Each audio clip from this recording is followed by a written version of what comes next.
திருப்பாவை 11వ பாசுரம்.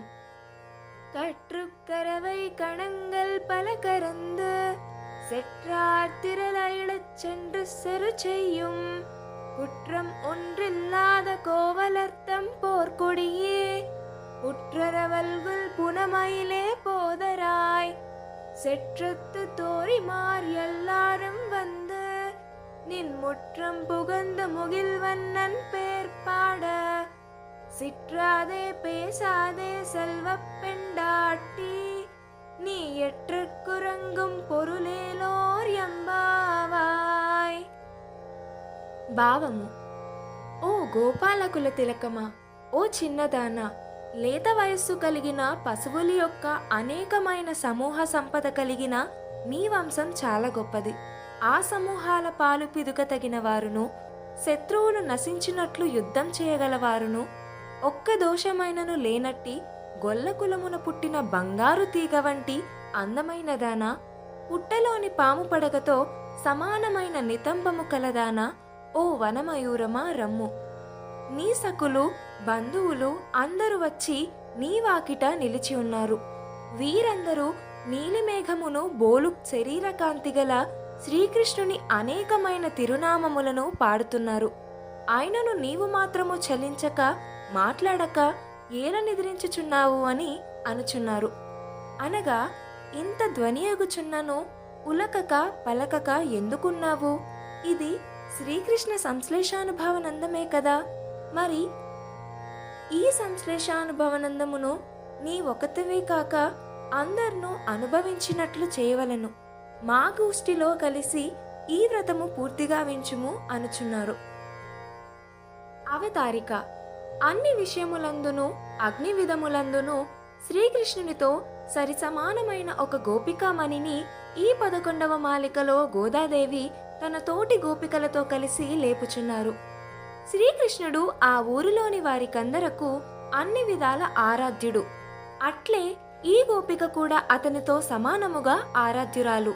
ఈమె తాను పలికే పలుకు, చేసే పనులు అన్నీ భగవత్ ఆరాధనగాను భాగవత్ కైంకర్యంగాను ఉండాలని భావిస్తూ ఆచరించే గోపిక. అంతా కృష్ణమయంగానే తలిచేది. భగవద్వరం కానిది ఏదీ ఉండరాదని ఈమె భావన. అందువల్ల ఈమె భావానికి తగినట్లు భగవత్ చింతనలోనే ఉండటం వలన ఆ శ్రీకృష్ణ సంశ్లేషానుభవనంలోనే మునిగి ఉంటుంది. అందులోనే తాదాత్మ్యం చెందుతూ ఉంటుంది. కాబట్టి ఆమె ఎప్పుడూ ఆ యోగ నిద్రలోనే ఉండటం బాహ్యమైనవేవీ వినపడవు, కనపడవు, పట్టించుకోదు. ఈమె అతిలోక సుందరి, అందరినీ ఆకట్టుకునే సౌందర్యం. అలనాడు శ్రీరాముడు పురుషులనే మోహింపచేసినట్లు ఈమె స్త్రీలనే మోహింపచేయగల సౌందర్య రాశి. సౌందర్యంతో పాటు శ్రీకృష్ణానుభవ సౌందర్యం కూడా తోడై సాటి గోపికలనే మోహింపచేసిన ఈమెను మేల్కొల్పుతున్నారు. యుగాయితం నిమేషేన చక్షుసా ప్రాప్యుడాయితం శూన్యాయత జగత్ సర్వం గోవింద విరహేన మే అని గోపికలు భావిస్తారు. ఒక కంటి రెప్పపాటు గోవిందుని ఎడబాటును సహించేవారు కాదట. పరమభక్తుల స్థితి అలా ఉంటుంది. భక్తులెప్పుడు తమనొక నాయికగా, భగవంతుణ్ణి ఒక నాయకుడిగా భావిస్తారు. భగవంతునిపై వారికుండే భక్తి, జ్ఞానం వారి సౌందర్యం. ఒక స్త్రీ సౌందర్యానికి పురుషుడు వశమైనట్లే భగవంతుడు కూడా ఒక భక్తుడిలో కొన్ని సౌందర్యాలు చూస్తాడు. వారు ఏది చేసినా, చూసినా, విన్నా లౌకికమైన వాటి యందు శ్రద్ధ లేకుండా వాటి వెనకాతల కారణభూతుడైన భగవంతుణ్ణి భావిస్తూ అన్ని పనులు భగవత్ సంబంధంగానే చేస్తారు. ఇలాంటి సౌందర్యానికే భగవంతుడు వశమై ఉంటారు. ఇవాల్టి గోపబాలికది దివ్యమైన సౌందర్యం కలది. పురుషులను ఆకర్షించేది దేహ సౌందర్యమైతే పురుషోత్తముణ్ణి ఆకర్షించేది భక్తి సౌందర్యం.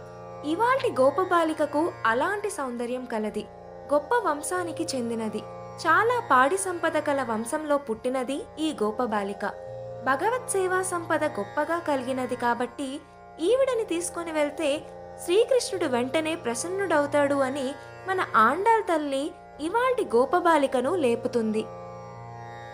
కత్తుక్కరవై. దూడలకు పాలిచ్చే దూడల వలె ఉండే తక్కువ వయసుగా కనపడే కణంగల్ గుంపులు గుంపులుగా ఉన్న ఆవుల పలకరంద్ పాలు పితకడంలో నేర్పురులు. సెత్తార్ తిరల్ అరియ శత్రువుల బలం నశించేట్టుగా చెండ్ర చెయ్యం. వాళ్ళ దగ్గరికి వెళ్ళి వాళ్ళ మదమును అణచగలిగేవారు. పుత్తం ఒండ్రిల్లాద కోవలర్దం ఏ పాపము అంటనివారు. ఎందుకంటే వీరు ఏమి చేసినా శ్రీకృష్ణుడి కోసమే కదా చేసేది. శ్రీకృష్ణుడి శత్రువులే వారి శత్రువులు. అలాంటి వంశానికి చెందిన పార్కొడియే బంగారు తీగ. తీగ ఏదైనా ఒక ఆధారాన్ని పట్టుకొని ప్రాకుతుంది. ఈ గోపిక శ్రీకృష్ణుడినే ఆధారంగా చేసుకొని ప్రాకే బంగారు తీగ. శరీరంలో ఏదో ఒక అవయవం అందంగా ఉంటే అది సౌందర్యం అంటారు. అదే సామూహికంగా పాదాది కేశాంతంగా ఉండిన సౌందర్యాన్ని లావణ్యం అంటారు. మరి ఆమె లావణ్యాన్ని ఆండాల్ తల్లి ఇలా వర్ణిస్తోంది. పుత్తరవల్ గుల్ తన పుట్టలో ఎలాంటి భయం లేకుండా చుట్టుకుని పడగలేపి ఉన్న ఒక పాము లాంటి అందం కలిగి ఉండి, పునమయిలే ఏ భయం లేని తన వనంలో పురివిప్పిన నెమలి లాంటి కేశ సౌందర్యం కలదానా. పోదరాయ్ రావమ్మ, నీ వెంట మేము నడుస్తాం. సుత్తత్తు తోరిమార్ ఎల్లారం వంద్ ఈ చుట్టూ ఉండే చెలికత్తెలు అందరూ వచ్చి నిన్మొత్తం పుగంద్ నీ ముంగిట ప్రవేశించి ముగిల్ వన్నన్ పేర్పాడ నీలిమేఘశ్యాముని పేరు పాడుతున్నాం. నిన్ను నెమలితో పోల్చాం. నెమలి మేఘాన్ని చూసి ఎలా పరిగెత్తుతూ వస్తోందో నీలిమేఘశ్యాముణ్ణి మేం కీర్తిస్తుంటే నీవు వస్తావని అనుకున్నాం.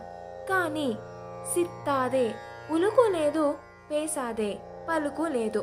సెల్వ పెండాట్టి ఓ సంపన్నురాలా, ఏమమ్మా ఐశ్వర్యమదమా, నీ ఎత్తుక్కురంగు పొరుల్ లేకుంటే ఎందుకు పడుకున్నావు అంటూ లోపలి గోపబాలిక వంశాన్ని సౌందర్యాన్ని కీర్తిస్తూ ఆ గోపబాలికను లేపుతోంది ఆండాల్ తల్లి. ఏవిబి సుబ్బారావు గారి ఆధ్యాత్మిక బృందం వారి సౌజన్యంతో లాస్యప్రియ.